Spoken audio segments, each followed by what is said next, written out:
Hi everyone, welcome back to another video from Wake&Tech.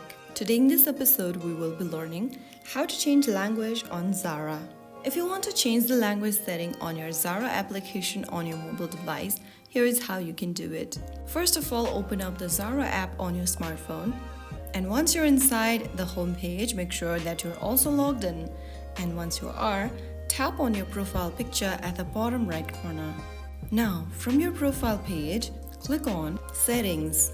Under Settings, choose Communication Language. On the next page, click on the drop-down that is available, and from the options at the bottom, select your preferred language you want to change to from the list.